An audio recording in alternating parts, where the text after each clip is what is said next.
Ladies and gentlemen, I am SidAlpha, and this week has been a non-stop, slow-moving train wreck when it comes to Star Wars Battlefront EA 2. And being I like beating a dead horse just as much as the next pundit or critic out there, we do have some new information yet again to contend with. With the pay-to-win mechanics tied behind randomized loot crates, the colossal amount of grinding that one must need to do in order to avoid paying for said microtransactions, EA's and EA DICE's ineffectual attempts at damage control have been fueling the flames even harder. And today, things got worse in two very specific ways. The first is that 3 members of the DICE development team decided to put themselves directly into the line of fire by way of opting to willingly take part in a Reddit AMA, which went over about as well as a Ben & Jerry's on Hoth. While seemingly putting on a brave face, these developers answered only the most softball of questions, and their responses felt to be crafted by their PR department, which only served to enrage some people even more. Their responses getting downvoted to the point of complete obscurity in the midst of the flood of questions and people demanding answers for the despicable mechanics within the game, the forum moderators ended up resorting to a stickied comment that retained the links to the responses the devs posted, which were actually not that many. However, there are 2 responses that I want to pick out, and before any naysayers will accuse me of cherry-picking, all of their comments contained this same PR and possibly even mildly contradictory spin, and I will of course provide links to the AMA as well as the links to the individual developers' lists of answers so you can go through them all for yourselves, and I do highly recommend that you do. While I appreciate those that are willing to accept that I rely on honesty, I don't necessarily mind providing the sources so that those that are unsure can verify for themselves. The first statement is from Dennis, the design director for Battlefront EA 2, and this indicates, at least in a small way, how developers feel about these loot crates. And I will read his statement in its entirety as I want to make certain that it's not taken out of context. The question asked that Dennis responded to was a good one, and while he only answered the first question, I will read the entire question for you. Again, I do want to avoid any potential of cherry-picking. I feel this question sums up a lot of people's frustrations with the game rather well. Dread Pirate 616 asked, "First of all, we as a community would like to thank you for putting so much effort into Star Wars Battlefront 2. We want you to know that we are so passionately critical of the game because we genuinely want it to be good and are excited to play it. However, we don't want the gameplay to be ruined by a slow progression system that gives advantages to players who buy microtransactions. While Battlefront 2 isn't technically pay to win, it is pay to save a large amount of time. We don't want you to fall to the dark side. These are our biggest requests. Loot boxes should be removed. These ruin the feeling of accomplishment, are a form of gambling, and are obviously an incentive for players to buy credits using microtransactions. Currently, Battlefront feels like a free mobile game, not a $60 to $80 AAA title. There should be absolutely no microtransactions that affect progression. While we recognize that you need money to continue creating free DLC, it should not come at the expense of fair gameplay. A compromise can be limiting loot boxes to cosmetic items only so you can still make money. Players should receive enough credits to purchase star cards after every hour of playtime. That's about 2 to 3 rounds of Galactic Assault. Either decrease the cost of loot boxes, or star cards if you remove loot boxes, or increase the credit reward at the end of matches. Additionally, crafting parts need to be easier to acquire and more plentiful so that we can choose which star cards that we want to upgrade rather than having to submit to loot crate RNG. We want to feel like we're making progress in the game, and it currently takes way too long to unlock star cards and upgrades. The credit reward at the end of matches should be proportional to the player's score. The better the player does in the game, the greater the credit reward should be. The current system encourages players to draw out every match for as long as possible and rewards AFK players. Note, we want the credit reward to be a significant percentage of the score, similarly to Battlefront 2015. Rewarding the top players of the leaderboard with a small bonus amount is not a solution to the problem. So here's our question, and we don't want a vague answer. I think 700,000 downvotes made that clear. What are your specific responses to these 3 complaints, and what will you do about them? And to this, Dennis responded with the following. I'll take question 1. I think crates can be a fun addition as long as you don't feel forced to engage with them in order to progress. I feel that's where the issue is with our game right now, and that's where we'll look to solve as quickly as we can. We're looking to add additional ways to progress your favorite character or class while allowing crates to be a fun thing for those who want to engage with them. So basically the same thing that these AAA companies have wanted to get gamers to continue to go along with since people first started showing frustration with these Skinner box systems and gambling mechanics.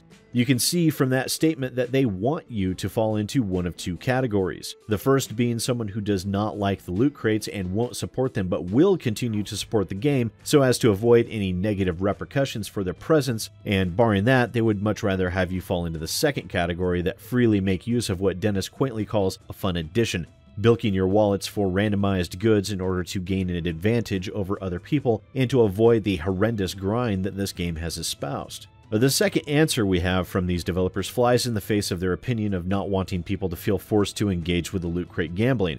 Asexual Amoeba asked, "My job keeps me incredibly busy and oftentimes I just want to come home and relax against AI. I've noticed that the amount of credits is capped per day in arcade mode to 500. With crate's current cost, I would have to max the system out for 8 days in a row to afford just one crate.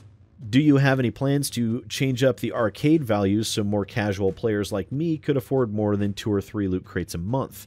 Update, also, would any of the future DLC or maps be aimed at the offline arcade modes, or will you be focusing on multiplayer updates?" And to this, Paul Kesslin, one of the multiplayer producers for DICE, responded, "As we want to let players earn credits offline via a more relaxed game mode, we need to find a way to make sure it wouldn't be exploited in a way that would impact multiplayer. Because of that, we made the decision to limit the number of credits earned to stop potential abuse. We will be looking at data continually and make adjustments to make things as balanced as possible. As for more arcade, just like every mode in our game, we want to look for ways to expand it going forward. Unfortunately, at this point, we don't have anything to share right now, but know that we care about offline modes." And that statement right there should be far more telling than anything else I have to say in this entire video, or really anything on this whole controversy at all. And bear in mind that these are the developers, so I would suggest that all of those people out there attempting to protect DICE pull their fingers out of their ears and wake up to the fact that the developers are complicit in these decisions and seem to have far more leeway in their implementation than people assume. You have to remember that, being the developers, you have a very different outlook on things than you do if you are the gamer on the other side of the screen. I learned this firsthand in my procedurally opinionated podcast, where we discussed the AAA-ification of We Happy Few with the COO of Compulsion Games, Sam Abbott. But these developers seem to have a huge problem with the idea of an offline mode allowing people to level up, but at the same time being perfectly fine with a system that actively promotes the purchase of randomized loot crates in order to accomplish the same thing. This serves to further reinforce the simple fact that they are fine with it as long as you pay them money. I'm actually surprised at this point that they didn't go full mobile game and put up a charge screen to unlock additional playtime in the arcade mode. Now, in addition to all of this continued controversy and the developers pouring gasoline onto a bonfire, the Belgian government has decided to step in and take action as well. As reported by the Belgian site VTM News, the Chancellor Commission has opened an investigation into Star Wars Battlefront EA 2 due to its leveling system is inextricably tied to the star cards and the randomized loot crates within the game. According to the director of the Gaming Commission, Peter Nasons, and bear in mind that this is based off of an obviously flawed Google Translate, that it is this very fact that you pay money for a digital good in order to increase your progression through the game that is based on a random chance system that Battlefront EA 2 does fit the classification of gambling. If the game is found to be a gambling mechanic, which to the minds of most of us it is, then the result will be but the buzzing of insects to a company with the monetary might of Electronic Arts in the form of hundreds of thousands of euros in fines and the removal of the game from Belgian stores. And while I said this would be insignificant to a company like EA, even one country classifying this system for what it really is, it may embolden other countries to do the same, and it could even serve at least as an anecdotal precedent that, if nurtured, could grow and could provide gamers with a somewhat unexpected tool in their arsenal to fight against these cynical and greedy business practices, the might of a governmental arm swinging down like a hammer. And it's a shame, too, because I know there are a lot of people who want to like the game and who want to buy it, but every single time you include non-cosmetic items that can be purchased in a multiplayer game, you inevitably end up with a pay-to-win scenario. There's really no way to avoid it short of making them cosmetic only. However, even that is an excuse and a justification to allow these systems to continue to exist, as the concept of cosmetic only is what got us all into this mess to begin with. The cosmetic only is the gateway drug to publishers and developers alike. No, we have to give them some tough love, hold an intervention, and let them know that they'll have to quit cold turkey. For now, the best thing you can do for yourself and for your fellow gamers is to join them in taking a stand against these business practices and don't buy the game. And if you already have, refund it. There are already so many other fantastic games that have come out this year alone that quite frankly you do have the power of choice here. Exercise that choice by choosing not to support such horrendously anti-consumer mechanics. EA and DICE have already proven countless times that they simply do not deserve your money or your time. But as always, please do let me know what you think down in the comments below, and given EA and DICE feel it's perfectly acceptable to bilk their customers for as much as possible, I thought I would borrow from their example and set up some tiers on my Patreon. We have the $1 tier that gets you access to the Patreon sections of my Discord channel along with the monthly AMA livestream. Also, we have access to the $20 and up club that gets you the same thing, but also gains you some additional recognition by way of your name in the descriptions of my videos. And we also have the third tier, which I know you're all really excited about, which is the $100 loot box tier. Yes, we're injecting some dopamine into the Patreon. At $100, you have a 1 in 10 chance to win either my gaming mouse, a Razer Ouroboros, or my HyperX Cloud 2 headset, and yes, I will wash them first. The other 90% will earn you a nice handcrafted e-card by the titans of the industry, Hallmark.